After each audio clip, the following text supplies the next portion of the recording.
Solar صارفین کی مشکلات برقرار، پاور ڈسٹریبیوشن کمپنی سے ایکسپورٹ کیے گئے کروڑوں یونٹس بل میں شامل ہی نہ کیے۔ نیٹ میٹرنگ کنیکشن والے لاکھوں صارفین کے یونٹ کا بل میں حساب موجود نہیں۔ موسم سرما میں بھاری بلز بھجوانے کی شکایات۔ نئی net metering policy line losses چھپانے کے لیے استعمال ہونے لگی۔ ذرائع کے مطابق منظور شدہ سے زائد پیداوار کو بل میں شامل نہیں کیا جائے گا۔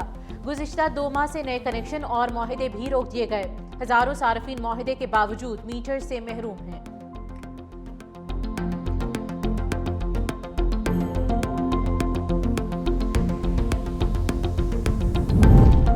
رواں برس پاکستان میں مہنگائی کی شرح 5.1% رہنے کا امکان، جبکہ آئندہ برس مہنگائی 5.6 تک جانے کا امکان ہے۔ S&P گلوبل مارکیٹ انٹیلیجنس اور اسٹیٹ بینک کی پیشگوئی کے مطابق کرنٹ اکاؤنٹ خسارہ 0.5% سے بڑھ کر 1.3% تک جا سکتا ہے۔ حقیقی GDP نمو 3.5 سے 4.75% تک رہنے کی توقع ہے۔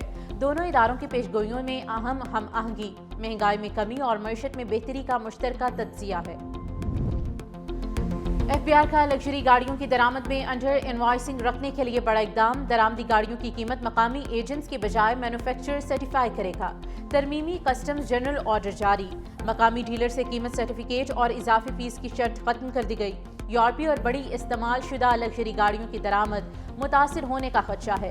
ٹیکس وصولی میں شفافیت اور ٹیکس چوری کی روک تھام ممکن ہوگی۔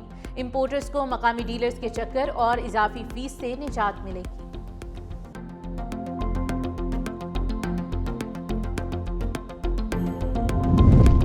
سندھ کے اسکول اسپیسیفک بجٹ میں خردبرد کے الزامات، محکمہ اسکول ایجوکیشن کے افسران کے خلاف کارروائی۔ وزیر تعلیم سید سردار علی شاہ کی منظوری کے بعد 6 افسران کو شوکوز نوٹس جاری۔ فنڈز کے استعمال، فرنیچر اور دیگر مٹیریل 15 دن میں جمع کروانے کا حکم۔ جیکب آباد اور تالکہ ٹھل کے سابق موجودہ اہلکاروں پر 1 کروڑ سے زائد فنڈز کی خردبرد کے الزامات پر نوکری سے برخاستگی کارروائی شروع کر دی گئی۔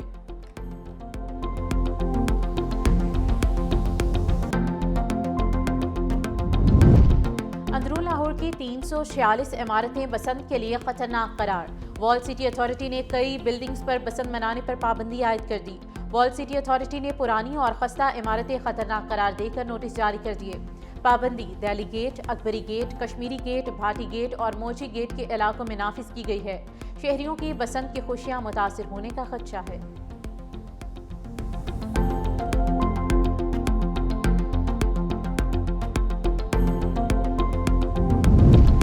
اسکردو میں شدید برف باری کا تیسرا سپیل جاری، شہر برف کی سفید چادر سے ڈھک گیا۔ سڑکیں بند اور آمد و رفت متاثر، شہری گھروں تک محدود۔ دیگر اضلاع سے رابطہ سڑکیں عارضی طور پر بند۔ برف باری سے لطف اندوز ہونے کے لیے آنے والے سیاح محصور۔ محکمہ موسمیات کے مطابق آئندہ چند دن مزید شدید سردی اور وقفے وقفے سے برف باری متوقع ہے۔ ضلع انتظامیہ سڑکوں کی بحالی کے لیے کام کر رہی ہے۔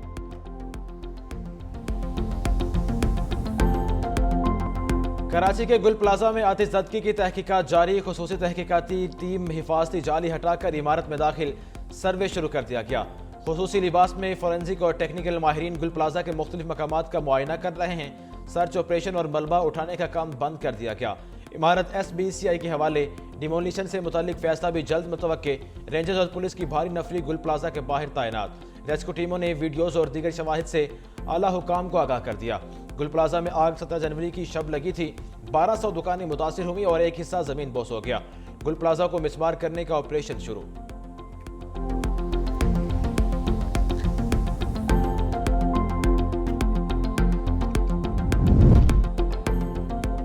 قومی اسمبلی کی قائمہ کمیٹی برائے داخلہ کا اجلاس آج پارلیمنٹ ہاؤس میں طلب، فوجداری قوانین، شہریت اور منشیات کنٹرول ترمیمی بل زیر غور آئیں گے۔ اسلام آباد میں ٹریفک بحران اور ناکہ بندیوں پر IG اور CTO بریفنگ دے گے۔ CDA اراضی معاملات پر بحث اور اہم فیصلوں کا بھی امکان۔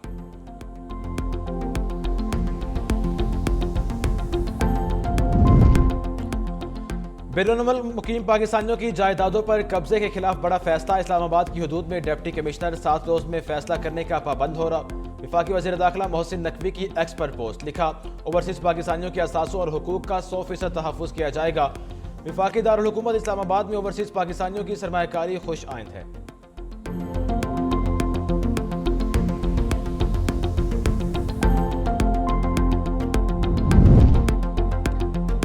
سانحہ 9 مئی لاہور کے علاقے مغل پورہ میں پولیس گاڑیاں جلانے کا مقدمہ جیل ٹرائل آج ہوگا۔ انسداد دہشت گردی عدالت کے ایڈمن جج منظر علی گل کوٹ لکھپت جیل میں سماعت کریں گے۔ 38 سرکاری اور چشمدید گواہان کے بیانات قلم بند کیے جائیں گے۔ پی ٹی آئی رہنماؤں ڈاکٹر یاسمین راشد، عمر سرفراز چیمہ، اعجاز چودھری اور میاں محمود الرشید سمیت دیگر کے خلاف فیصلے کا امکان۔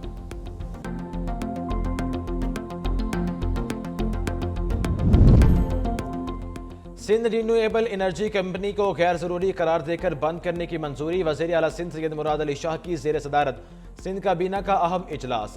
سانحہ گل پلازہ کے متاثرین کی ہر صورت بحالی کی یقین دہانی۔ کابینہ نے 19 نکاتی ایجنڈے پر غور کیا۔ حیدرآباد میں پانی کے بحران کے لیے حل کے لیے 6 MDG فلٹریشن پلانٹ کی تنصیب کی بھی منظوری دی گئی۔ 100 ایکڑ جنگلاتی اراضی HMC کو دینے اور متبادل شجرکاری کا فیصلہ کیا گیا۔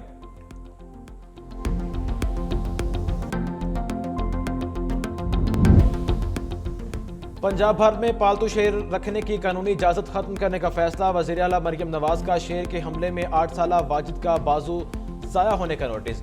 واجد گنگارام ہسپتال منتقل، جدید بائیونک آرم لگانے کی ہدایت۔ کہا جھوٹ بول کر حقائق چھپانے اور مقامی اسپتال میں واجد کا بازو کاٹنے والوں کے خلاف سخت قانونی کارروائی کی جائے گی۔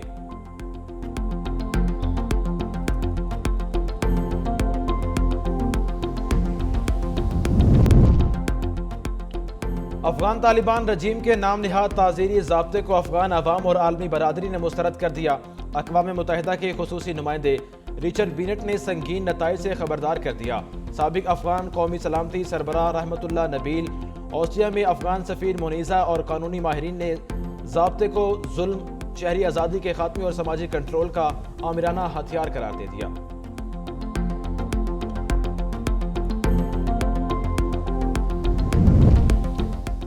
ٹرمپ کے بورڈ آف پیس سے بھارت کی ہوائیاں اٹھ گئی۔ ٹرمپ مسئلہ کشمیر کو بھی بورڈ میں لا سکتے ہیں، مودی سرکار کو تشویش۔ برطانوی میڈیا کے مطابق بورڈ آف پیس میں شمولیت پر بھارت کا تاحال خاموش، کئی روز گزرنے کے بعد بھی شمولیت کی دعوت کا جواب نہ دیا۔ فیصلے سے امریکہ سے تعلقات اور مغربی ایشیا کا استحکام متاثر ہونے کا خدشہ۔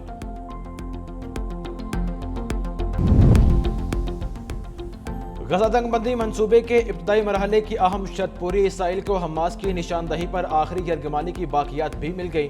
اسرائیل کا کہنا ہے کہ غزہ اور مصر کے درمیان رفح بارڈر کراسنگ کو دوبارہ محدود مدت کے لیے کھول دیا جائے گا۔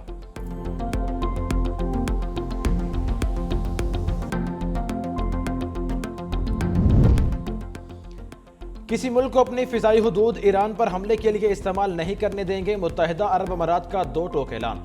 بیان میں کہا ایران کے خلاف زمینی اور سمندری حدود میں بھی استعمال نہیں ہونے دیں گے۔ جارحانہ کارروائی میں لاجسٹک یا کوئی اور معاونت فراہم نہیں کی جائے گی۔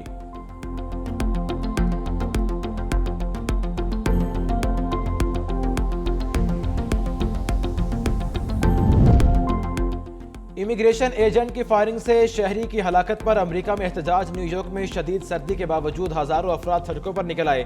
امیگریشن اینڈ کسٹمز انفورسمنٹ کے خلاف نعرے، امیگریشن پالیسیوں میں اصلاحات کا مطالبہ بھی کر دیا۔ امریکی صدر ٹرمپ کا شہری کی ہلاکت پر افسوس کا اظہار، کہا ڈیموکریٹک قیادت کا امیگریشن کریک ڈاؤن سے انکار بے انتظامی کا سبب بنا۔